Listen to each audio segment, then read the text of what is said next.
Hi, good morning. ഞാനൊരു reel ഇട്ടിട്ടുണ്ടായിരുന്നു, ഒരു പണി കിട്ടി എന്ന് പറഞ്ഞിട്ട്. അപ്പൊ അതിന്റെ ഡീറ്റെയിൽ വീഡിയോ ഇടാന്നും പറഞ്ഞിരുന്നു. അതിന്റെ ഡീറ്റെയിൽസ് ഒരുപാട് പേര് എന്നോട് ചോദിക്കുന്നു, എന്ത് പറ്റിയും ആ പണി കിട്ടിയോ, സൂക്ഷിക്കണമെന്ന് പറഞ്ഞിട്ടില്ലേ എന്നൊക്കെ പറഞ്ഞ് ഒരുപാട് പേര് ഇന്നലെ രാത്രി തൊട്ട് മെസ്സേജ് അയക്കുവാണ്. അപ്പൊ എനിക്ക് എല്ലാവരോടും ഓരോന്നായിട്ട് എക്സ്പ്ലെയിൻ ചെയ്യാൻ പറ്റാത്തതുകൊണ്ട് പെട്ടെന്ന് തന്നെ വീഡിയോ ഇടണമെന്ന് അറിയാന്നുള്ളതുകൊണ്ട് ഞാൻ പെട്ടെന്ന് വീഡിയോ ഇടുവാണ്. പനി കൂറൊന്നുമില്ല. ഒരു 2 ദിവസം മുന്നേ ഞാനൊരു റീൽ ഇട്ടിട്ടുണ്ടായിരുന്നു. എനിക്കൊരു പപ്പിക്കുഞ്ഞിനെ, ഒരു ലാബ് പപ്പിക്കുഞ്ഞിനെ വേണമെന്ന് പറഞ്ഞിട്ട് ഒരു റീൽ ഇട്ടിരുന്നു. ഒരുപാട് പേര് റെസ്പോണ്ട് ചെയ്തു. കുറേ പേര് പപ്പികളുടെ വീഡിയോസ് ഒക്കെ അയച്ചു തന്നു. അപ്പൊ നമുക്ക് ഈ അയച്ചിരുന്ന റേറ്റുമായിട്ട് അഡ്ജസ്റ്റ് ആവാത്തത് കൊണ്ട് അവർക്ക് വലിയ ഫണ്ടില്ല. അഡ്ജസ്റ്റ് ആവാത്തത് കൊണ്ട് പലതും സ്കിപ്പ് ചെയ്ത് പോയി. അറ്റ് ലാസ്റ്റ് 13-ാം തീയതി 13/3/2026 രാവിലെ ഞാൻ എനിക്കൊരു വാട്സപ്പ് കോൾ വന്ന്. അപ്പൊ എനിക്ക് ഫോൺ എടുക്കാൻ പറ്റിയില്ല. അപ്പൊ ഞാൻ കുറച്ച് കഴിഞ്ഞ് മെസ്സേജ് നോക്കിയപ്പോ ഹായ്, പപ്പിയെ കിട്ടിയോന്ന് ചോദിച്ചിട്ട് ഒരു പേഴ്സൺ റെസ്പോണ്ട് ചെയ്തേക്കുന്നു. അപ്പൊ ഞാൻ പറഞ്ഞു പപ്പിയെ കിട്ടിയിട്ടില്ല എന്ന് പറഞ്ഞപ്പോ പറഞ്ഞു, ചേച്ചി എന്റെ കയ്യിൽ പപ്പിയുണ്ട്, എത്രയാ ബഡ്ജറ്റ് എന്ന് ചോദിച്ചു. അപ്പൊ ഞാൻ ലോ ബഡ്ജറ്റാന്ന് പറഞ്ഞു. അപ്പൊ ആള് പറഞ്ഞു, എന്റെ കയ്യിൽ ഒരു പപ്പിയുണ്ട്, ഞാൻ പപ്പിയുടെ വീഡിയോ അയച്ചു തരാന്ന് പറഞ്ഞു. അപ്പൊ ഞാൻ വീഡിയോ നോക്കിയപ്പോ നല്ലൊരു പപ്പി, നല്ലതെന്ന് വെച്ചാൽ നല്ല സൂപ്പർ പപ്പി, ക്യൂട്ടായിട്ടുള്ള ഒരു പപ്പി. ആ പപ്പിയെ കണ്ടാൽ ആരാണെങ്കിലും എടുത്തു പോകും, അത്രയും നല്ലൊരു പപ്പി. പപ്പിയുടെ വീഡിയോ ഇടാം, നല്ല സൂപ്പർ പപ്പി. അപ്പൊ ഞാൻ നോക്കിയപ്പോഴത്തേക്കും ഈ ബജറ്റില് ഈ പപ്പി ഒരിക്കലും കിട്ടില്ല. അപ്പൊ ഞാൻ ആളോട് ചോദിക്കുവാണ്, അങ്ങനെ ഇത്ര റേറ്റ് കുറവ്? അതിന്റെ ഫാദറിന് അല്ല, പപ്പിയെ കണ്ടാൽ തന്നെ അറിയാം, ഒന്നുകിൽ ഫാദർ അല്ലെങ്കിൽ മദർ പഞ്ചാബ് ലൈനാണ്, അത് ഉറപ്പാണ്. നമുക്ക് ഡോഗ് ഫീൽഡിൽ നിൽക്കുന്നവർക്ക് അറിയാം. അപ്പൊ ആള് പറഞ്ഞു, ചേച്ചി അത് ഞാൻ ഇത്രയും ലോ പ്രൈസിന് തരുന്നത് വേറൊന്നുമല്ല, ആ കുട്ടിക്ക് ബജറ്റ് ഇല്ലാന്ന് ചേച്ചി പറഞ്ഞു. പട്ടി എടുക്കാൻ ആഗ്രഹമുള്ള ഒരാൾക്ക് ബജറ്റും ഇല്ലാതാകുമ്പോഴുള്ള ബുദ്ധിമുട്ട് എനിക്ക് മനസ്സിലാവും. ആളുടെ വൈഫ് പറഞ്ഞു, അവർ തട്ടിക്കൂട്ടി കുറച്ച് പൈസ ആയിട്ടായിരിക്കും എന്തായാലും ഈ ഡോഗിന് എടുക്കാൻ ഇറങ്ങിയേക്കുന്നത്. അപ്പൊ ഉറപ്പായിട്ടും നമ്മളെ നല്ല പപ്പിയെ തന്നെ ലോ പ്രൈസിന് കൊടുക്കണമെന്ന് പറഞ്ഞു. അപ്പൊ നമുക്ക് സെന്റിമെന്റൽ ടോക്ക്. അപ്പൊ എനിക്കാണെങ്കിൽ ഞാൻ സെന്റിമെന്റൽ ലെവലാണ് പൊതുവെ. അപ്പൊ ഞാൻ ഓക്കെ ശരി, അതായിരിക്കാം കറക്റ്റ് എന്ന് കരുതി അങ്ങനെ ആളുമായിട്ട് കുറെ സമയം സംസാരിച്ചിട്ട് ആൾ പറഞ്ഞ അഡ്വാൻസ് തരണം ചേച്ചി, ഞാൻ ഇന്ന് വട്ടിയൂർക്കാവ് എനിക്കൊരു ഡോഗ് സപ്ലൈ ഉണ്ട്, ഒരു മെയില്. ഇതിൽ തന്നെ ഒരു മെയിൽ ഡോഗ് ഉണ്ട്, അതിന് വട്ടിയൂർക്കാവ് സപ്ലൈ ചെയ്യുവാണ്, ഒരു ബർത്ത്ഡേ ഗിഫ്റ്റ് ആയിട്ട് കൊടുക്കാനാണ്. അപ്പൊ അതുകൊണ്ട് തന്നെ ചേച്ചി ഞാൻ വരുന്നുണ്ട്, ചേച്ചി അഡ്വാൻസ് തരുവാണെങ്കിൽ ഈ പപ്പിയും കൊണ്ട് ഞാൻ വരാമെന്ന് പറഞ്ഞു. അപ്പം എനിക്ക് എപ്പോഴും മനസ്സിലായി ട്രിവാൻഡ്രത്തെ സ്ഥലങ്ങളൊക്കെ നന്നായിട്ട് അറിയാന്നുള്ള ഒരു പേഴ്സൺ ആണെന്ന് എനിക്ക് മനസ്സിലായി. അങ്ങനെ അഡ്വാൻസ് കൊടുക്കണമെന്നായപ്പോഴത്തേക്കും ഞാൻ അപ്പൊ ഇന്ന് ഇത് പറ്റിയൊരു അബദ്ധം എന്ന് പറയുന്നത്, കഷ്ടകാലം നോക്കണം. ചേട്ടൻ എന്ന് പറയുന്നത് ഒരു വല്ലാത്തൊരു സൈറ്റിലായിരുന്നു. അവിടെ എഞ്ചിനീയറും ഒക്കെ ഉള്ളതുകൊണ്ട് ചേട്ടന് ഫോണിനധികം സംസാരിക്കാൻ പറ്റാത്തൊരു സിറ്റുവേഷൻ ആയിരുന്നു. അപ്പൊ ചേട്ടൻ ഇവിടെ നിന്ന് പോയപ്പോഴേ പറഞ്ഞിട്ട്, അപ്പൊ എന്തെങ്കിലും അത്യാവശ്യം ഉണ്ടെങ്കിൽ മാത്രമേ വിളിക്കാൻ പാടുള്ളൂ, എനിക്ക് ഫോൺ എപ്പോഴും എടുക്കാൻ പറ്റില്ല എന്ന് പറഞ്ഞു. അപ്പൊ ഈ ആളിങ്ങനെ ഈ പപ്പി കണ്ടപ്പോ എനിക്ക് ഭയങ്കരമായിട്ട് ഇഷ്ടപ്പെട്ടു. അപ്പൊ ഞാൻ കരുതി 2 ഫീമെയിൽ ഉണ്ട്, ആ കുട്ടിക്ക് ഒന്ന് എന്തായാലും ഞാൻ നോക്കിയപ്പോ ലോ ബഡ്ജറ്റ് ആണ്. അപ്പൊ ഞാൻ വിചാരിച്ചു ആ കുട്ടിക്കും കൊടുക്കാം, ഒരെണ്ണം ഞാനും കൊടുക്കാന്ന് കരുതിയിട്ട് ആളോട് ഞാൻ പറഞ്ഞു, ഞങ്ങൾക്ക് 2 പപ്പിയും വേണമെന്ന് പറഞ്ഞു. എങ്കിൽ ശരി ചേച്ചി, 2 പപ്പിക്കായിട്ട് 2000 രൂപ അഡ്വാൻസ് തരണമെന്ന് പറഞ്ഞു. അപ്പോഴത്തേക്ക് ഞാൻ പറഞ്ഞു, എടാ അഡ്വാൻസ് ചേട്ടനുമായിട്ട് സംസാരിക്കണം, നീ ഒരു കാര്യം ചെയ്യ്, ചേട്ടനൊന്ന് വിളിക്ക് എന്നുകൊണ്ട് ചേട്ടൻ നമ്പർ ഷെയർ ചെയ്ത് കൊടുത്തു. അപ്പൊ ചേട്ടന് ഷെയർ ചെയ്ത് കൊടുത്ത ഉടനെ ആള് കോൾ ചെയ്തു. അപ്പൊ കോൾ ചെയ്തപ്പം ചേട്ടന് വാട്സപ്പ് കോളാണ് വന്നത്. പൊതുവേ ചേട്ടൻ ഈ വാട്സപ്പ് വീഡിയോ കോളൊന്നും അധികം ഇഷ്ടമല്ല, നോർമൽ കോളാണ് ഇഷ്ടം. അപ്പം അതേ ദഹിക്കത്തുള്ളൂ. അപ്പൊ ഞാൻ പുള്ളിയോട് പറഞ്ഞിടാ നോർമൽ കോൾ ചെയ്യണം, വാട്സപ്പ് കോൾ ചെയ്യരുന്നു. പക്ഷെ ആള് വാട്സപ്പ് കോളാണ് ചെയ്തത്. അപ്പൊ എന്നെ വിളിക്കുന്നത് വാട്സപ്പ് കോളിൽ നിന്നാണ്. അപ്പൊ ചേട്ടൻ ആളോട് സംസാരിച്ചിട്ട് ചോദിച്ചു, എനിക്ക് വാട്സപ്പ് കോളേ ഉള്ളുവോ, ഇത് നോർമൽ കോൾ ചെയ്യേ എന്ന് പറഞ്ഞപ്പോ, അത് ചേട്ടൻ ഞാൻ നിൽക്കുന്നത് കോട്ടയത്ത് ഒരു റൂറൽ ഏരിയയിലാണ്, അവിടെ വാട്സപ്പ് കോളേ ഉണ്ട്, അതായത് റേഞ്ച് ഇല്ല, കവറേജ് ഇല്ല, സ്വിച്ച് ഓഫ് ആണ്. അപ്പൊ പുറത്തോട്ട് പോകുമ്പോൾ കുറച്ച് അങ്ങോട്ട് സിറ്റിയിലോട്ട് പോകുമ്പം കവറേജ് കിട്ടുമെന്ന് പറഞ്ഞു. ഇത് തന്നെയാണ് നമ്പർ എന്നും പറഞ്ഞു. അപ്പം ആ ഒരു ഇത് ചേട്ടൻ അത്ര കംഫർട്ടായിട്ട് ഫീൽ ചെയ്തില്ല. കാര്യം ഒരാൾക്ക് വാട്സപ്പ് കോൾ അല്ലെങ്കിൽ ബേസ്ഡ് ഒരു കോൾ ഉണ്ടാവുമല്ലോ, ഫോൺ ഉണ്ടാവുമല്ലോ. അപ്പം അത് ചേട്ടൻ ഒരു ഡിസ്കംഫോർട്ട് ഫീൽ ചെയ്തു. എന്നിട്ട് രണ്ടാമത് ചേട്ടൻ പറഞ്ഞത്, ഈ പപ്പി ഈ റേറ്റിന് ഒരിക്കലും കിട്ടില്ല, വിപണിയിൽ ഒരു 20-25 രൂപ വിലയുള്ള ഒരു പപ്പിയാണത്. അപ്പൊ അതവൻ ഇത്രയും 10 രൂപ ആ ഒരു അടുത്തൊക്കെ ഒരു റേറ്റിൽ ഒരിക്കലും കിട്ടില്ല എന്ന് ചേട്ടൻ പറഞ്ഞിട്ട് ചേട്ടൻ എന്നെ വിളിച്ചിട്ട് റൂമായിൽ എന്തോ ഒരു മിസ്മാച്ച് ഫീൽ ചെയ്യുന്നു. ഒന്ന് വാട്സപ്പ് കോളാണ് ചെയ്യുന്നത്, 2 ഇത്രയും നല്ലൊരു ക്വാളിറ്റി പപ്പിക്ക് ഇത്രയും റേറ്റിലൊന്നും ഒരിക്കലും കിട്ടൂല. അപ്പൊ ഞാൻ ചേട്ടനോട് പറയുവാണ്, നമ്മൾ പണ്ട് ഡോറയുടെ പപ്പിയെ കൊടുത്തു, അതായത് നമ്മള് റോട്ടിന്റെ പപ്പി എന്ന് പറയുന്നത് അന്ന് നമ്മൾ അന്ന് ചെയ്ത മെയിലും സൂപ്പർ മെയിലായിരുന്നു. അതുകൊണ്ട് തന്നെ നമ്മളെ ഡോറെ നിങ്ങൾക്ക് അറിയാം. അപ്പൊ അതിന്റെ തന്നെ മെയിലും നല്ലൊരു ഹൈ ക്വാളിറ്റി മെയിലാകുമ്പോൾ ഇറങ്ങുന്ന പപ്പി എങ്ങനെയായിരിക്കും എന്ന് അറിയാലോ. 18 രൂപ 20 രൂപ ഞങ്ങൾ പപ്പിക്ക് കൊടുത്തിട്ട്, അതായത് 18-20 രൂപ ഞങ്ങൾ സെയിൽ ചെയ്ത അതേ ഡോറയുടെ കുഞ്ഞിനെ ഞങ്ങൾ 10 രൂപയ്ക്ക് കൊടുത്തു. അതും ചേട്ടനോട്, നമ്മൾ ആരാണെന്നൊന്നും പറയണില്ല, ചേട്ടനടുത്ത് വേണ്ടപ്പെട്ട ഒരാളായതുകൊണ്ട് അവനാണെങ്കിൽ നമ്മളെ പട്ടിയെ വേണം താരം. പക്ഷെ അവന്റെ കയ്യിൽ ബഡ്ജറ്റ് ഇല്ല. അവൻ അത്രയും സങ്കടപ്പെട്ട് പറഞ്ഞപ്പോ ചേട്ടൻ എന്ത് ചെയ്തു, 10 രൂപയ്ക്ക് ആ ഡോറെ കൊടുത്തു. അപ്പൊ എനിക്ക് ആ ഓർമ്മയുള്ളതുകൊണ്ട് ഞാൻ ചേട്ടനോട് പറഞ്ഞു, നമ്മളും കൊടുത്തിട്ടില്ലേ, നമ്മൾ എന്ത് ഉടായ്പായിട്ടാണോ നമ്മള് ലോ പ്രൈസിന് കൊടുത്തത്, നമ്മളും കൊടുത്തിട്ടുണ്ടല്ലോ എന്ന് പറഞ്ഞു. അപ്പൊ ചേട്ടൻ പറഞ്ഞാൽ ശരി ചിലപ്പോ ആയിരിക്കും. അപ്പൊ ഞാൻ ഈ പറഞ്ഞ സെന്റിമെന്റൽ ടോക്സ് ഒക്കെ ഞാൻ ചേട്ടനോട് പറയുവാണ്. എന്നിട്ടും ചേട്ടൻ ഒരു ബുദ്ധിമുട്ടുണ്ടായിരുന്നു. പക്ഷെ ഞാൻ കൺവിൻസ് ചെയ്ത കാര്യം, എനിക്ക് ആ പപ്പി ഭയങ്കരമായിട്ട് ഇഷ്ടപ്പെട്ടു. അതിൽ ഒരെണ്ണം എനിക്ക് വേണമെന്നുള്ളതുകൊണ്ട് ഞാൻ കൺവിൻസ് ചെയ്ത്. അപ്പൊ ഇതിനിടയ്ക്ക് ഞാൻ ഈ മോൾക്ക് അങ്ങ് അയച്ചു കൊടുത്തായിരുന്നു. അയച്ചു കൊടുത്തപ്പോൾ അവൾ വന്നിട്ട് ചേച്ചി അഡ്വാൻസ് കൊടുത്തു. ഈ കുട്ടി എനിക്ക് അഡ്വാൻസ് തന്നിട്ടുണ്ടായിരുന്നു, ചേച്ചി അഡ്വാൻസ് കൊടുക്കുക, ചേച്ചി പെട്ടെന്ന് കൊടുക്കുക, ചേച്ചി എനിക്ക് ആ പപ്പിയെ വേണം, വേറെ പോകല്ല എന്നൊക്കെ പറഞ്ഞിട്ട്. ആ കുട്ടിയുടെ കാര്യം, ആ കുട്ടിയെ നോക്കിയപ്പോഴും നല്ലൊരു പപ്പിയല്ലേ, ഈ പ്രൈസിന് കിട്ടുമ്പോൾ സ്വാഭാവികമായിട്ടുമാണ്. അങ്ങനെ ആ കുട്ടിയും ഭയങ്കര വെപ്രാളം കാണിച്ചു. ഞാൻ ചേട്ടനോട് പറഞ്ഞു, നിങ്ങൾക്ക് അഡ്വാൻസ് അയച്ചു കൊടുക്കാൻ പറഞ്ഞു. എന്നിട്ട് ചേട്ടൻ എന്ത് ചെയ്തു, അഡ്വാൻസ് അയച്ചു കൊടുക്കാൻ സമയത്ത് ചേട്ടൻ പറഞ്ഞു, അങ്ങനെയാണെങ്കിൽ മുഴുവൻ എമൗണ്ടും അങ്ങനെ മറ്റു ചോദിച്ച എമൗണ്ട് ഒന്നും അയച്ചു കൊടുക്കണ്ട, 1000 രൂപ അയച്ചു കൊടുക്കാം, 1000 രൂപ അയച്ചു കൊടുത്തിട്ട് പട്ടിയെ കൊണ്ടുവരുമല്ലേ, നമ്മളിവിടെ നാലാഞ്ചിറ കൊണ്ടുവന്ന് തരാമെന്ന് പറയല്ലേ, കൊണ്ടുവരുന്ന സമയത്ത് നമുക്ക് ബാക്കി എമൗണ്ട് കൊടുക്കാന്ന് പറഞ്ഞു. അപ്പൊ ഇയാള് ഓക്കെ പറഞ്ഞിട്ട് ചേട്ടൻ പേയ്മെന്റ് 1000 രൂപീസ് അഡ്വാൻസ് കൊടുത്ത ഉടനെ തന്നെ, 1000 വെച്ചിട്ടാണ് കേട്ടോ ഓരോ പപ്പിക്കും, അഡ്വാൻസ് കൊടുത്ത ഉടനെ തന്നെ അയാൾ തിരിച്ച് വാട്സപ്പ് കോൾ ചെയ്ത് പറഞ്ഞു, അത് ചേട്ടാ 1000 രൂപയ്ക്ക് പറ്റത്തില്ല, 2000 രൂപ അഡ്വാൻസ് തന്നാൽ മാത്രമേ, ഓരോ പപ്പിക്ക് അഡ്വാൻസ് 2000 തന്നാൽ മാത്രമേ ഞങ്ങൾ പപ്പിയെ കൊണ്ടുവരുള്ളൂ എന്ന് പറഞ്ഞു. അപ്പൊ ചേട്ടൻ പറഞ്ഞു, എടാ നീ ഇവിടെ പപ്പിയെ കൊണ്ടുവരുമല്ലേ, പപ്പിയെ കൊണ്ടുവരുന്നതുകൊണ്ട് സ്വാഭാവികമായിട്ടും കൊണ്ടുവരുമ്പോൾ നിങ്ങൾ പൈസ തന്നിട്ടല്ലേ നീ പട്ടി ഞങ്ങൾക്ക് തരുള്ളൂ, അപ്പൊ പിന്നെ എന്തിനാ നിനക്ക് കൂടുതൽ എമൗണ്ട് അഡ്വാൻസ് വേണമെന്ന് പറഞ്ഞു. ചേട്ടൻ ഇവൻ ഓരോ തവണ ആർഗ്യൂ ചെയ്യുന്നതോറും ചേട്ടൻ അവനോടുള്ള സംശയം കൂടിക്കൂടി വരുവായിരുന്നു. അപ്പൊ എന്നെ വിളിച്ച് പറയേടി ഇതെന്തോ ഒരു കംഫർട്ട് അല്ല. അപ്പൊ ഞാൻ അവനോട് സംസാരിക്കും. അപ്പൊ അവൻ പറയും, ചേച്ചി ഞാൻ 15-20 ലക്ഷം രൂപയുടെ പപ്പിയൊക്കെ, 20 അല്ല 30-35 ലക്ഷം രൂപയുടെ പപ്പിയൊക്കെ ഞാൻ കൊണ്ടുവരാനായിട്ട് അതായത് റെസ്ട്രിക്റ്റഡ് ആയിട്ടുള്ള കൺട്രീസിൽ നിന്ന് കൊണ്ടുവരാനായിട്ട് ഞാൻ കൊണ്ടുവരുമ്പോൾ മുഴുവൻ പൈസ കൊടുത്ത്, ഇവിടെ ഞാൻ കൊണ്ടുവരുമ്പോൾ ഞാൻ ഫുൾ എമൗണ്ടും കൊടുത്തിട്ടാണ് എന്റെ കയ്യിൽ പപ്പി കിട്ടുന്നത് ചേച്ചി, ഞങ്ങൾ അവിടെ അഡ്വാൻസ് ഒന്നും അല്ല കൊടുക്കുന്നത്. തള്ളിമറിക്ക് ഒരു കുറവും ഉണ്ടായിരുന്നില്ല, അങ്ങ് തള്ളി മറിക്കുമായിരുന്നു. അപ്പം ഇങ്ങനെയൊക്കെ കേൾക്കുമ്പോൾ സ്വാഭാവികമായിട്ടും ഡോഗ് ഫീൽഡിൽ അത് ഒരുവൻ പറയുന്ന പട്ടികളൊക്കെ എന്ന് വെച്ചാൽ ഒറിജിനൽ നല്ല നല്ല ക്ലിയർ ആയിട്ട് ഡോഗ് ഡീറ്റെയിൽസും പറയുന്നുണ്ട്. അപ്പൊ നമ്മൾ നോക്കുമ്പോൾ സ്വാഭാവികമായിട്ടും ഡോഗ് ഫീൽഡിൽ നിൽക്കുന്ന നല്ലൊരു വ്യക്തിയാണ്, അയാൾക്ക് കാര്യങ്ങൾ അറിയാമെന്ന് മനസ്സിലായി. അറ്റ് ലാസ്റ്റ് അയാൾ ഞാനുമായിട്ട് സംസാരങ്ങള്, ചേട്ടൻ അത്ര നെഗറ്റീവ് ആണെങ്കിലും ഞാൻ സംസാരിച്ച് കൺവിൻസ് ആയിട്ട്, ഞാൻ പറഞ്ഞ അഡ്വാൻസ് അയച്ചു തന്നല്ലോ, നീ പട്ടിയെ കൊണ്ടുവന്നു ഞാൻ അവനെ കൺവിൻസ് ചെയ്ത് വീണ്ടും കുറെ കഴിഞ്ഞിട്ട്, ഓക്കെ ശരി ചേച്ചി എന്നെ കൊല്ലു എന്നൊക്കെ പറഞ്ഞിട്ട് പപ്പിയെ കൊണ്ടുവരാന്നൊക്കെ പറഞ്ഞിട്ട് ഒരു 10 മിനിറ്റ് കഴിഞ്ഞ് ഞാൻ വീണ്ടും വിളിച്ചപ്പോ പറഞ്ഞു, ചേച്ചി ഞാൻ ഇതിനിടയ്ക്ക് ചേട്ടനോട് വെപ്രാളം കാണിച്ചു, ചേട്ടാ ഞങ്ങൾ പോകാനായിട്ട് റെഡിയായി നിൽക്കുവാണ്, ചേട്ടാ പൈസ അയച്ചാലേ ഞങ്ങൾ വരുള്ളൂ എന്നൊക്കെ ഭയങ്കര വെപ്രാളമായിരുന്നു, പെട്ടെന്ന് വെപ്രാളം കാണിച്ചുകൊണ്ടിരിക്കുന്നു. അപ്പൊ അങ്ങനെയാണെങ്കിൽ ഞാൻ പറഞ്ഞു, നീ ഗൂഗിൾ പേ നമ്പർ താന്ന് പറഞ്ഞപ്പോ അവൻ ഗൂഗിൾ പേ നമ്പർ അല്ല സ്കാനറാ തന്നെ. അപ്പൊ ഞാൻ ചേട്ടന്റെ സ്കാനർ എനിക്ക് ഗൂഗിൾ പേ നമ്പറിൽ വെച്ചപ്പോ അത് ചേച്ചി എന്റെ അക്കൗണ്ടിൽ ലോൺ പിടിക്കും, എന്റെ അവനും എന്റെ ഫ്രണ്ടും കൂടെ പാർട്ട്ണർഷിപ്പിലാണ് നടക്കുന്നത്, അതിലോട്ട് അയച്ചു കൊടുത്താൽ മതി എന്ന് പറഞ്ഞു. എന്നിട്ട് സ്കാനർ ഞാൻ ചോദിച്ചുകൊണ്ടിരിക്കുക, സ്കാനർ തന്നില്ല. എനിക്കൊന്ന് 20-30 മിനിറ്റ് കഴിഞ്ഞാണ് സ്കാനർ തന്നത്. അപ്പോഴത്തേക്കും തന്നെ അതും നമുക്കൊരു സംശയം വന്നു, കാര്യം ഫ്രണ്ടിന്റെ സ്കാനറാണ്, ഫ്രണ്ട് കൂടെ ഉണ്ടെന്നും പറയുന്നു. എനിക്ക് പിന്നെ എത്ര സമയം എന്തിനാന്ന് ചോദിച്ചു ഞങ്ങൾ അത് ആലോചിച്ചു. പോട്ടെ, ഇനിയിപ്പോ നമ്മള് സംശയിക്കാനല്ലേ പറ്റുള്ളൂ, കാര്യം ഈ ഫീൽഡിൽ നിൽക്കുന്നവർക്ക് കൃത്യമായിട്ട് അറിയാം ഡോഗിനെ എവിടെന്നെങ്കിലുമൊക്കെ കൊണ്ടുവരണമെങ്കിൽ ഡോഗിനെ നമ്മൾ ട്രാൻസ്പോർട്ടേഷൻ ചെയ്യുമ്പോൾ ഫുൾ എമൗണ്ട് കൊടുക്കണം, അല്ലെങ്കിൽ അഡ്വാൻസ് പകുതി കൊടുക്കണം. ഇങ്ങനെയൊക്കെയാണ് അത് ഈ ഫീൽഡിൽ നിൽക്കുന്നവർക്ക്. ഇപ്പൊ നിങ്ങൾ ചിന്തിക്കുമായിരിക്കും, ഒരാൾക്ക് എന്തിനു അഡ്വാൻസ് കൊടുത്തു, 1000 ആണെങ്കിൽ 2000 ആണെങ്കിൽ എന്തിനു അഡ്വാൻസ് കൊടുത്തു എന്ന് നിങ്ങൾക്ക് സംശയം വരാം. ഞാൻ പറഞ്ഞില്ല, ഈ ഫീൽഡ് നിൽക്കുന്നവർക്ക് അറിയാം അഡ്വാൻസ് കൊടുത്താൽ മാത്രമേ കൊണ്ടുവരുള്ളൂ. ഈവൻ ഞങ്ങളുടെ പപ്പിയെ മലപ്പുറത്തും തമിഴ്നാട്ടിലൊക്കെ നമ്മൾ ട്രാൻസ്പോർട്ടേഷൻ ചെയ്തപ്പോൾ ഫുൾ എമൗണ്ട് ഞങ്ങളുടെ അക്കൗണ്ടിൽ ക്രെഡിറ്റ് ആയിട്ടാണ് ഞങ്ങൾ പപ്പിയെ കൊടുത്തു വിട്ടത്. കാര്യം നമ്മൾ കൊടുത്തു വിടുവാണ്, അവിടെ ചെന്നിട്ട് അവര് പപ്പി കിട്ടിയില്ല, അല്ലെങ്കിൽ പപ്പിക്ക് എന്തെങ്കിലും പറ്റി, പപ്പി വന്നില്ല എന്നൊക്കെ പറഞ്ഞാൽ നമുക്കൊരു എവിഡൻസ് ഇല്ല. നേരെ മറിച്ച് നമ്മൾ പപ്പിയുടെ പേ ഔട്ട് കളക്ട് ചെയ്തിട്ട് പപ്പിയെ കയറ്റി ഇവിടുന്ന് വീഡിയോ കാണിച്ചൊക്കെയാണ് വിടുന്നത്. സോ ഞാൻ പറഞ്ഞത് ഈ ഫീൽഡ് നിൽക്കുന്നവർക്ക് അറിയാം. അപ്പൊ അതുകൊണ്ട് അയാൾ അഡ്വാൻസ് ചോദിച്ചാൽ ഞങ്ങൾക്ക് ഒരു ബുദ്ധിമുട്ടായിട്ടും തോന്നിയില്ല, കൊടുക്കുന്നത് ഒരു തെറ്റായിട്ട് തോന്നിയില്ല. അങ്ങനെ ഞാൻ വിളിച്ചപ്പോൾ ഞാൻ പറഞ്ഞു, ചേച്ചി ഞങ്ങൾ ഇവിടുന്ന് വന്നോണ്ടിരിക്കുവാണ്, ഞങ്ങൾ എവിടെ എത്തി, സ്ഥലമൊക്കെ പറഞ്ഞു എവിടെ എത്തി. അപ്പൊ ഞാൻ ചോദിച്ചു നിങ്ങൾ എപ്പോ നാലാഞ്ചിറ റീച്ച് ആവും ചോദിച്ചു. അപ്പൊ അവൻ 6:15 ഇവിടെ എത്തും, കാരണം അവനൊരു ബർത്ത്ഡേക്ക് അവന് കഴിവ് നോക്കണം. വട്ടിയൂർക്കാവുള്ള കുട്ടിക്ക് ബർത്ത്ഡേ ഗിഫ്റ്റ് ആണോ കൊടുക്കേണ്ടത്, അത് ഞങ്ങൾ ബർത്ത്ഡേ ഗിഫ്റ്റ് ആയിട്ട് ബലൂണൊക്കെ സെറ്റ് ചെയ്തിട്ട് തമ്പാനൂര് വന്ന് ബലൂണൊക്കെ സെറ്റ് ചെയ്ത് ഒക്കെ ചെയ്തിട്ടാണ് ഗിഫ്റ്റ് കൊടുക്കുന്നത്. അപ്പൊ ഞാൻ നോക്കിയപ്പോ ഇവിടുത്തെ സ്ഥലങ്ങളൊക്കെ കൃത്യമായിട്ട് അറിയാം, എവിടെ ഗിഫ്റ്റ് ഷോപ്പ് ഉണ്ടെന്നൊക്കെ കൃത്യമായിട്ട് അറിയാന്നുള്ള ഒരു വ്യക്തിയാണ്.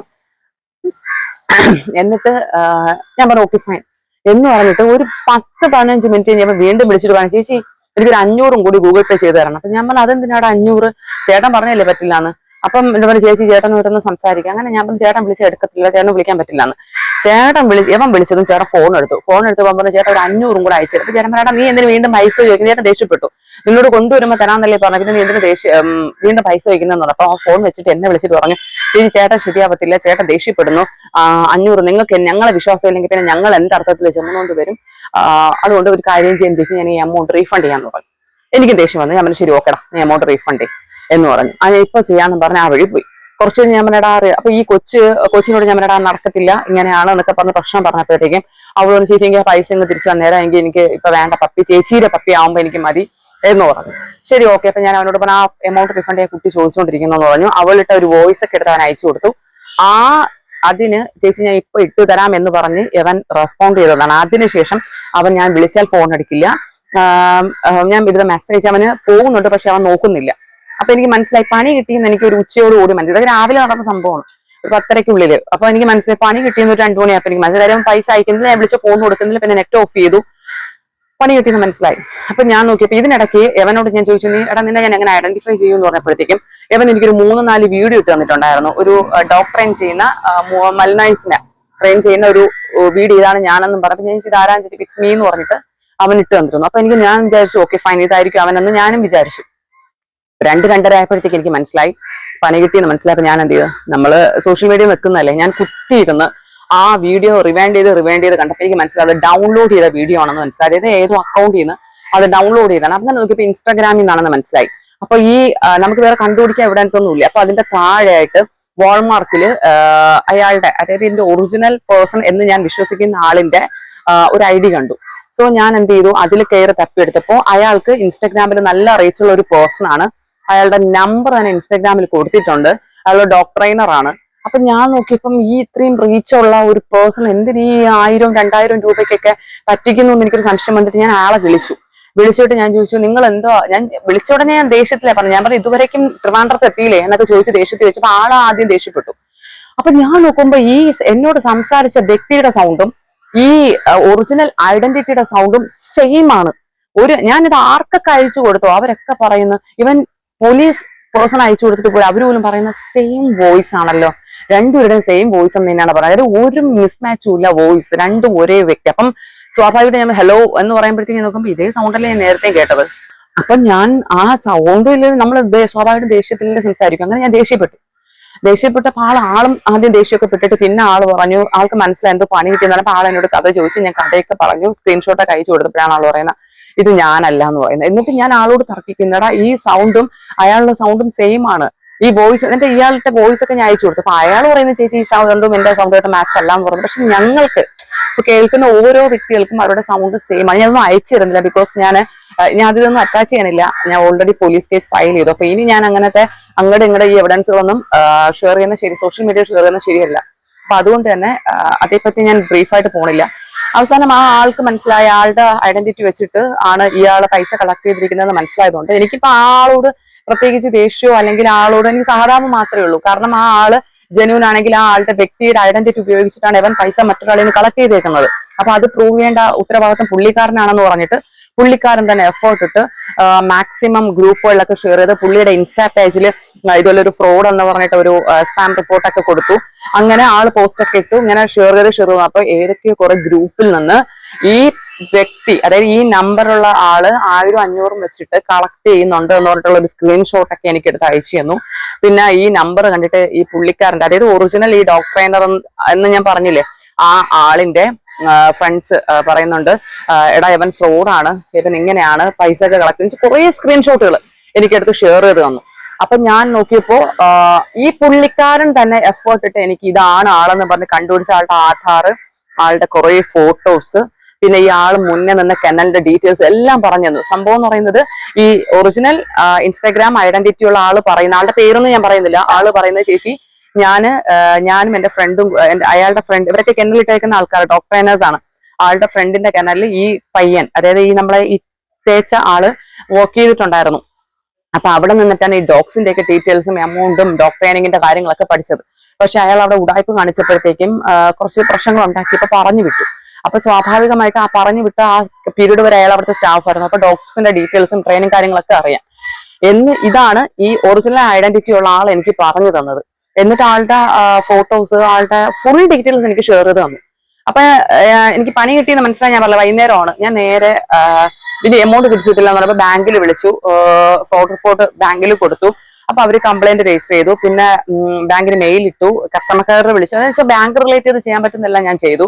അപ്പൊ ഇതിൽ വേറൊരു കാര്യം, ഇയാള് സ്കാനർ അയച്ചു എന്ന് പറഞ്ഞ ആളുണ്ടല്ലോ, അതായത് ഈ സ്കാനർ അയച്ചെന്ന ആളും ഇയാളും തമ്മിൽ റിലേഷൻ ഉണ്ടെന്നാണ് ഞങ്ങൾക്ക് ഒരു 90% സാധ്യത. കാര്യം ആ സ്കാനറിൽ തന്ന ആളിന്റെ പേര് ഞാൻ പറഞ്ഞല്ലോ, നമുക്ക് ഇപ്പൊ പണ്ടത്തെ കാലമല്ല, ഒരു കാര്യം കണ്ടുപിടിക്കാൻ നല്ല എളുപ്പമുണ്ട്. അപ്പൊ സ്കാനറിൽ UPI ID ഉണ്ടായിരുന്നു.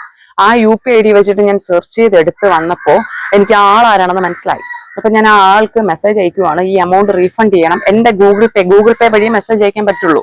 അപ്പൊ ഞാൻ ഗൂഗിൾ പേ വഴി മെസ്സേജ് ചെയ്യുവാണ്, ഈ എമൗണ്ട് റീഫണ്ട് ചെയ്യണം. എന്നിട്ട് ചേട്ടന്റെ നമ്പറൊക്കെ കൊടുത്തിട്ട് ഈ നമ്പറിലോട്ട് വിളിക്കണം, നിങ്ങളെ പറ്റിച്ചതാണോ അതെ നിങ്ങളുടെ റോഡ് കൂടിയാണോ പേയ്മെന്റ് പോയിരിക്കുന്നതെന്ന് ഞങ്ങൾക്ക് അറിയണമെന്നൊക്കെ പറഞ്ഞിട്ട് ഞാൻ മെസ്സേജ് അയക്കുകയാണ്. ഇയാൾ റെസ്പോണ്ട് ചെയ്യാതെ പിറ്റേ ദിവസം രാവിലെ ആൾ എനിക്ക് റെസ്പോണ്ട് ചെയ്തിരിക്കുന്നു, ഞാൻ പൈസ അവന് കൊടുത്തു എന്ന് പറഞ്ഞിട്ട് പൈസ അവന് കൊടുത്തു എന്നുള്ളൊരു മെസ്സേജ് ഇട്ടിരിക്കുന്നത്. എന്നിട്ട് ഞാൻ തിരിച്ച് അയാൾക്ക് കഥ കൊടുക്കുവാണ്, ഇത് പറ്റിച്ചതാണ്, നിങ്ങൾ പെട്ടെന്ന് റെസ്പോണ്ട് ചെയ്യുന്നുണ്ട്. ആൾ റെസ്പോണ്ട് ചെയ്തിട്ടില്ല.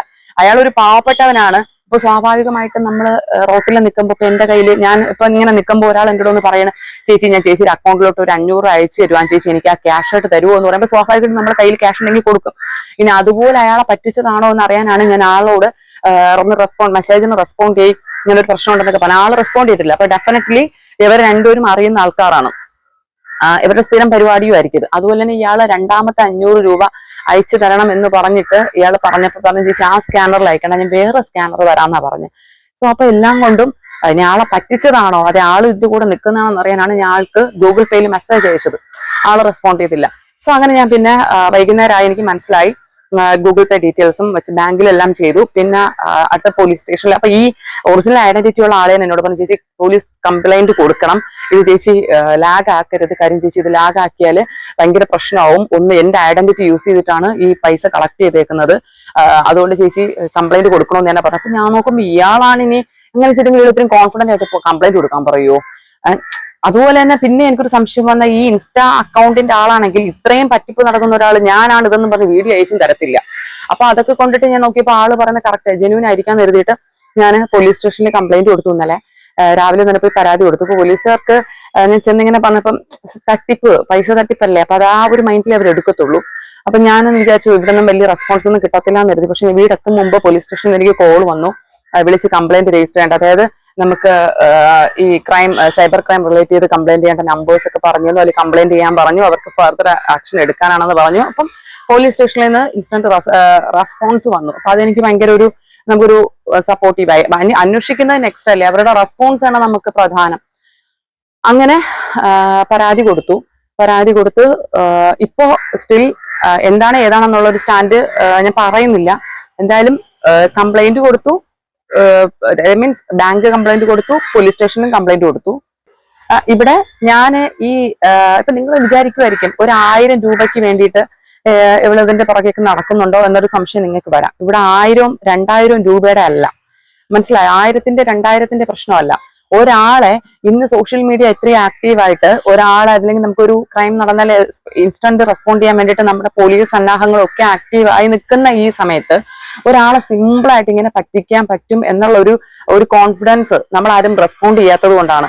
ചെറിയൊരു തുക, അപ്പൊ അവൻ വിചാരിച്ചു കാണാവോ അത് 1000 രൂപയ്ക്ക് അല്ലെങ്കിൽ 2000 രൂപയ്ക്ക് വേണ്ടിയിട്ട് അവള് കേസ് കൊടുക്കാനാ പോണേ എന്ന് അവൻ ചിന്തിച്ചിട്ടുണ്ടാവും. അതുകൊണ്ടായിരിക്കും അവൻ ഇത് സ്ഥിരമാക്കുന്നത്. കാര്യം അവൻ വലിയ എമൗണ്ട് അല്ല കളക്ട് ചെയ്യുന്നത്, ഒരു 5 രൂപയ്ക്കകത്തോളം എമൗണ്ട് ആണ് കളക്ട് ചെയ്യുന്നതെന്നാണ് ഈ ഒറിജിനൽ ഐഡന്റിറ്റി ഉള്ള ആൾ എന്നോട് പറഞ്ഞതും ഞാൻ സ്ക്രീൻഷോട്ട് കണ്ടത്, ഒരു മെസ്സേജ് സ്ക്രീൻഷോട്ട് കണ്ടത്. അപ്പോൾ ആള് വിചാരിക്കുന്ന എല്ലാരെയും കുറച്ച് എമൗണ്ട് അല്ലേ പറ്റിക്കുന്നുള്ളൂ, അപ്പൊ ആരും റെസ്പോണ്ട് ചെയ്യുന്നില്ല എന്നുള്ളത് ആളിത് ഒരു കൃഷിയാക്കിക്കൊണ്ട് പോവല്ലേ. ആരെങ്കിലും റെസ്പോണ്ട് ചെയ്യണ്ടേ? ഇത്രയും സോഷ്യൽ മീഡിയയിൽ നിങ്ങൾക്കറിയാം അത്യാവശ്യം എനിക്ക് ഫേസ് വാല്യൂ ഉണ്ട്, എന്നെ ഒരുവിധപ്പെട്ട എല്ലാവർക്കും അറിയാം. എന്റെ ഒരു വീഡിയോ കണ്ടാൽ എന്റെ അക്കൗണ്ട് കയറി നോക്കി അത്യാവശ്യം ഫോളോവേഴ്സ് ഉണ്ട്. അപ്പൊ സോഷ്യൽ മീഡിയയിൽ ആക്റ്റീവായി 4 ആൾ അറിയുന്ന, ഇനി വലിയ ആളെന്നല്ല പക്ഷെ എന്നെ എല്ലാവരും അറിയും, അങ്ങനെയുള്ള ഒരു ഫേസ് വാല്യൂ ഉള്ള എന്നെ അയാൾ ഇത്തിരി സിമ്പിൾ ആയിട്ട് പറ്റിക്കാൻ അയാൾക്ക് ധൈര്യം വന്നിട്ടുണ്ടെങ്കിൽ ഒരു സാധാരണക്കാരനെ ഇവിടെ ആർക്കൊക്കെ എങ്ങനെയൊക്കെ പറ്റിക്കാം? നിങ്ങളൊന്ന് ചിന്തിച്ചു നോക്കിയേ. അപ്പൊ ആരെങ്കിലും ഒക്കെ നമ്മൾ റെസ്പോണ്ട് ചെയ്യണ്ടേ? ഇപ്പൊ ഞാൻ റെസ്പോണ്ട് ചെയ്താലേ നാളെ ഇതുപോലൊരു അബദ്ധം ഇനി ഒരാൾക്ക് വരാതിരിക്കുള്ളൂ. അവളൊന്ന് ഭയപ്പെടണ്ടേ, ഒരു പണി കിട്ടിയാലോ എന്നൊരു തോന്നൽ വരണ്ടേ? പിന്നെ ആ കുട്ടിക്ക് ഞാൻ മുഴുവൻ തുകയും റീഫണ്ട് ചെയ്ത് കൊടുത്തു. എന്റെ കയ്യിൽ നിന്നാണ് ഈ അഡ്വാൻസ് എമൗണ്ട് പോയേക്കുന്നത്. എന്നിട്ട് കൂടി ഞാൻ ആ കുട്ടിക്ക് മുഴുവൻ തുകയും റീഫണ്ട് ചെയ്ത് കൊടുത്തു. അത് ചെയ്യേണ്ട ആവശ്യമുള്ളതല്ല, പക്ഷെ ഞാൻ ചെയ്തതെന്ന് വെച്ചാൽ എന്നെ വിശ്വസിച്ച് ആ കുട്ടി എന്റെ അടുത്ത് വന്നതാണ്. അപ്പൊ ഉറപ്പായിട്ടും ആ കുട്ടിക്ക് എന്നോടുള്ള ട്രസ്റ്റ് ഞാൻ നിലനിർത്തേണ്ടത് എന്റെ ആവശ്യമാണ്, നമ്മുടെ ചാനലിനെ വിശ്വസിക്കുന്നവരാണ്. അതുകൊണ്ട് തന്നെ ഞാൻ ആ ഫുള്ളി എമൗണ്ട് പുള്ളിക്ക് ഞാൻ മോൾക്ക് ഞാൻ റീഫണ്ട് ചെയ്ത് കൊടുത്തു. ഇതിപ്പോ എന്റെ കയ്യിൽ നിന്നാണ് പോയേക്കുന്നത്. അവളുടെ എഫേർട്ടാണ് ഞാൻ അഡ്വാൻസ് കൊടുത്തത്. അവളാണ് ചേച്ചി പെട്ടെന്ന് കൂടി ചേച്ചി ആ പപ്പി പോകും ചേച്ചി കൊടുത്തോ എന്ന് പറഞ്ഞത് അവളാണ്. അപ്പൊ അതുകൊണ്ട് തന്നെ അവൾക്ക് വേണ്ടിയാണ് ഞാൻ ഇത്രയും ചാടി കയറി ചെയ്തത് കൂടി. ഇപ്പൊ നമ്മൾക്കാണെങ്കിൽ പോലും 5 വട്ടം ആലോചിച്ചിട്ട് നമ്മൾ ചെയ്യുള്ളൂമായിരുന്നു. പക്ഷെ നമുക്ക് നല്ലൊരു പപ്പി എടുത്ത് കൊടുക്കണം എന്നുള്ള ഒരു ആഗ്രഹം എന്റെ ഉള്ളിലുള്ളതുകൊണ്ടാണ് ഇങ്ങനെ ഒരു അബദ്ധം എനിക്ക് പറ്റിയത്. ഇനിയിപ്പോ ഞാൻ മോൾക്ക് എമൗണ്ട് റീഫണ്ട് ചെയ്ത് കൊടുത്തു. ഇപ്പൊ എന്റെ കയ്യിൽ നിന്നാണ് പൈസ പോയിരിക്കുന്നത്. അപ്പൊ എനിക്ക് ആ തുക റീഫണ്ട് ചെയ്യുന്നതിലുപരി എന്നെ പറ്റിച്ചതിന്റെ ഒരു ദേഷ്യം എനിക്കുണ്ട്. പിന്നെ വേറൊരു കാര്യം എനിക്ക് നിങ്ങളോട് പറയാനുള്ളത്, ഈ വീഡിയോ കാണുന്ന ഓരോരുത്തരും, അതാണ് എന്റെ മെയിൻ എയിം, ഓരോരുത്തരായിട്ട് എനിക്ക് പറയാനുള്ളത്, നിങ്ങളെ ആരെങ്കിലും ചെറിയൊരു തുകയാണെങ്കിൽ പോലും പറ്റിച്ചിട്ടുണ്ടെങ്കിൽ നിങ്ങൾ ഉറപ്പാണ് കുറച്ചൊരു എമൗണ്ട് അല്ലേ അങ്ങ് വിട്ടുകളയാ, ഇതിന്റെ പുറകെ നടക്കാൻ നേരമില്ല എന്ന് പറഞ്ഞിട്ട് അവോയ്ഡ് ചെയ്ത് കളയരുത്. ഇവനെന്ന് നമ്മൾ വളരാൻ അനുവദിക്കാൻ പാടില്ല. അതുകൊണ്ടാണ് ഇങ്ങനെ പറ്റിച്ച് ചതയനങ്ങാതെ കണ്ടവന്റെ വേർപ്പിന്റെ പങ്ക് തിന്ന് ശീലിക്കുന്ന എവനെ പോലെയുള്ളവനെ നമ്മൾ വളരാൻ അനുവദിക്കാൻ പാടില്ല. ഏതോ ആണുങ്ങളുടെ പട്ടിയാണ് അവൻ എനിക്കെടുത്ത് അയച്ചത്. നല്ല അന്തസ്സായിട്ട് വളർത്തുന്ന ഏതോ ആണുങ്ങളുടെ പട്ടി, അതിനെ കാണിച്ചാണ് അവൻ ഈ പൈസ കളക്ട് ചെയ്തത്. എനിക്ക് അബദ്ധം പറ്റി, ഞാൻ അത് അംഗീകരിക്കുന്നുണ്ട്. പക്ഷെ ആദ്യമായിട്ട് എന്റെ ലൈഫിൽ എനിക്കിത് നാളെ 33 വയസ്സ് തുടങ്ങുവാണ്. ഇത്രയും വർഷത്തിനിടയ്ക്ക് ആദ്യമായിട്ടാണ് എനിക്ക് ഇങ്ങനൊരു അബദ്ധം. ഓരോ രൂപയും ഞാൻ അളന്ന് മുറിച്ച് കളയുന്ന ആളാണ്. കാരണം പൈസയ്ക്ക് എനിക്ക് നല്ല വിലയുണ്ട്. ഞങ്ങൾ അത്രയും കഷ്ടപ്പെട്ടാണ് ഇന്ന് ഈ കാണുന്ന സ്റ്റേജിൽ നിൽക്കുന്നത്. അതുകൊണ്ട് തന്നെ ഓരോ രൂപയും ഞാൻ എണ്ണി തിട്ടപ്പെടുത്തിയാണ് ഞാൻ ചെലവാക്കുന്നത്. എന്നെ ഒരാൾ പറ്റിച്ചപ്പോൾ എനിക്ക് ഭയങ്കര സങ്കടമാണ്. കാരണം ആ പൈസ 1000 2000 രൂപ എന്ന് പറയുന്നത് എന്നെ സംബന്ധിച്ചിടത്തോളം വലിയൊരു വാല്യൂ തന്നെയാണ്. അപ്പോ എനിക്ക് നിങ്ങളോടായിട്ട് പറയാനുള്ളത്, ഒരുപാട് പേർക്ക് അബദ്ധങ്ങൾ പറ്റിയിട്ടുണ്ടാവാം, ഇനി പറ്റാനും സാധ്യതയുണ്ട്. അപ്പൊ നിങ്ങൾ ചെറിയൊരു തുകയല്ലേ എന്ന് കരുതിയിട്ട് അങ്ങോട്ട് മാറിയിരിക്കരുത്. ഒരിക്കലും നമ്മളെ വിയർപ്പിന്റെ പങ്ക്, നമ്മൾ കഷ്ടപ്പെട്ട് ചോര നീരാക്കി ഉണ്ടാക്കുന്ന പൈസയുടെ പങ്ക് ഒരുത്തരെയും ചുമ്മാ തിന്നാൻ കൊടുക്കരുത്. പ്രതികരിച്ച് തന്നെ നമ്മൾ മുന്നോട്ട് പോയി. ഇറങ്ങി കയറണം എന്നുള്ള മടിയിലൊന്നും ആരും മാറി നിൽക്കരുത്. ഇപ്പൊ ഇറങ്ങിയൊന്നും കയറണ്ട, നമുക്ക് ഓൺലൈനായിട്ട് തന്നെ പലതും ചെയ്യാൻ പറ്റും. ഞാൻ അങ്ങനെയാണ് ചെയ്തത്. അപ്പൊ അതുകൊണ്ട് തന്നെ ആരും ഇങ്ങനെയുള്ളവരെ വളർത്താൻ അനുവദിക്കരുത്. പ്രതികരിക്കേണ്ട സമയം കഴിഞ്ഞിരിക്കുന്നു. മാക്സിമം ഷെയർ ചെയ്യുക, അനുഭവങ്ങളുള്ളവർ കമന്റ് ചെയ്യുക, അല്ലെങ്കിൽ ഇതിന്റെ ഫർദർ എന്താന്നുള്ളത് കമന്റ് ചെയ്ത് തന്നെ അറിയിക്കുക. ചിലപ്പോൾ ഇതിൽ നെഗറ്റീവായിട്ട് പലരും വന്ന് പറയാം, വെറുതെ അവള് പൈസയും കൊടുത്തിട്ട് ഇതാ വന്ന് ഡയലോഗ് അടിക്കുന്നു എന്നൊക്കെ പറയാം. എനിക്കറിയാലോ അങ്ങനെയൊക്കെ പറയുന്ന ആൾക്കാരുണ്ട്. ഞാൻ പറഞ്ഞല്ലോ, എന്റെ ഓരോ അനുഭവം നിങ്ങളുമായിട്ട് ഷെയർ ചെയ്യുന്നത് അത്യാവശ്യം സോഷ്യൽ മീഡിയയിൽ ആക്റ്റീവായി നിൽക്കുന്ന നമ്മൾക്ക് ഇങ്ങനെയൊക്കെ പറ്റുന്നുണ്ടെങ്കിൽ മറ്റുള്ളവർക്കും പറ്റാൻ ഭയങ്കര എളുപ്പമാണ് എന്നുള്ളതാണ്. പിന്നെ വേറൊരു ഇൻഫർമേഷൻ എനിക്ക് നിങ്ങളോട് പറയാനുള്ളത്, നിങ്ങളിപ്പോ എവിടെയെങ്കിലും നിൽക്കുന്ന സമയത്തോ അല്ലെങ്കിൽ ഒരു ഷോപ്പ് ഉള്ളവരോ ആണെങ്കിൽ അത്യാവശ്യമായിട്ട് നിങ്ങൾ ഈ പോയിന്റ് നോട്ട് ചെയ്യുക. ഇപ്പൊ താങ്കൾക്കൊരു ഷോപ്പ്, ഇത് കാണുന്ന ഒരാൾക്കൊരു ഷോപ്പുണ്ട്, ആ ഷോപ്പിൽ വന്ന് ഒരാൾ പറയുവാണ്, ചേട്ടാ എനിക്കൊരു 1000 രൂപ നിങ്ങൾക്ക് വരും, അതെനിക്കൊന്ന് തരാമോ, എനിക്ക് ചെറിയൊരു അത്യാവശ്യമുണ്ട് എന്ന് പറഞ്ഞ് ആരെങ്കിലും വന്നിട്ടുണ്ടെങ്കിൽ, എന്റെ ഗൂഗിൾ പേ വർക്ക് ചെയ്യണില്ല, അല്ലെങ്കിൽ എന്റെ കയ്യിൽ പൈസ ഇല്ല, അല്ലെങ്കിൽ എന്റെ അമ്മ ആശുപത്രിയിലാണ്, അച്ഛൻ ആശുപത്രിയിലാണെന്നൊക്കെ പറഞ്ഞ് ആരെങ്കിലും വരുന്നുണ്ടെങ്കിൽ ഉറപ്പാണ് നിങ്ങൾ പൈസ എടുത്ത് കൊടുക്കരുത്. ഇപ്പോ ഈ നമ്മളുടെ നടുക്ക് നിൽക്കുന്ന ആ വ്യക്തി ഒരുപക്ഷെ ആള് ജെന്യൂൻ ആണെങ്കിൽ, അതായത് ഈ സ്കാനറിന്റെ അവകാശി അയാൾ ജെന്യൂൻ ആണെങ്കിൽ അയാൾ ഇതിൽ പെടുവാണ്. മനസ്സിലായില്ലേ? കാരണം അയാൾക്കാണ് ഞാൻ പൈസ കൊടുത്തേക്കുന്നത്, അയാൾ ഇതിൽ പെടുവാണ്. സോ നിങ്ങളുടെ മുന്നിൽ ആരെങ്കിലും വന്നൊരു സ്കാനറിൽ കുറച്ച് പൈസ വന്നിട്ടുണ്ട് എടുത്ത് താ, അല്ലെങ്കിൽ നിങ്ങളുടെ അക്കൗണ്ടിൽ കുറച്ച് പൈസ വന്നിട്ടുണ്ട് എടുത്ത് താ എന്ന് പറഞ്ഞാൽ എടുത്ത് കൊടുക്കരുത്. എന്റെ അക്കൗണ്ട് കൊടുക്കാൻ പറ്റത്തില്ലടാ എന്ന് പറഞ്ഞ് അവോയ്ഡ് ചെയ്യണം. അതുപോലെ തന്നെ നമ്മൾ ഏതെങ്കിലും പബ്ലിക് പ്ലേസിൽ നിൽക്കുമ്പോഴോ ആരെങ്കിലും വന്ന് പറയുവാണ്, നമ്മളിൽ കുറച്ച് പൈസ ചേച്ചി ഞാൻ അയച്ചു തരാം, അതൊന്ന് തരുവോ, ക്യാഷായിട്ട് തരുവോ എന്ന് ചോദിച്ചാൽ കൊടുക്കരുത്. ഇതെന്റെ അനുഭവമാണ്. ഞാനും പലരെയും ഇങ്ങനെ ആവശ്യപ്പെട്ടിട്ടുണ്ട്. എന്നെ അറിയുന്നവർക്കറിയാം. ഞാൻ ആശുപത്രിയിൽ നിന്ന സമയത്ത് പലരോടും ചേച്ചി ഞാൻ ഗൂഗിൾ പേ എമൗണ്ട് തരാം, എനിക്കൊരു 500 അയച്ചു തരുമോ എന്ന് ഞാൻ ചോദിച്ചിട്ടുണ്ട്. പക്ഷെ ഇന്ന് ഞാൻ പറയുന്നു അത് തെറ്റാണ്. കാരണം ഞങ്ങളുടെ അനുഭവം വെച്ചിട്ട് അത് പാടില്ല എന്ന് നിങ്ങൾക്ക് ഉറപ്പായി. സോ വീഡിയോ കാണുന്നവര് മനസ്സിലാക്കുക, നിങ്ങള് മനസ്സിലാക്കാൻ വേണ്ടിയിട്ടാണ് ഞാൻ ഇങ്ങനെ ഒരു വീഡിയോ ചെയ്തത്. ഒരുപാട് പേര് എന്ത് പറ്റുവാന്നുള്ളതെന്ന് ചോദിക്കുന്നുണ്ട്. എല്ലാവരും പെട്ടെന്ന് അറിയാൻ വേണ്ടിയിട്ടാണ് വീഡിയോ ചെയ്തത്. ഓക്കെ.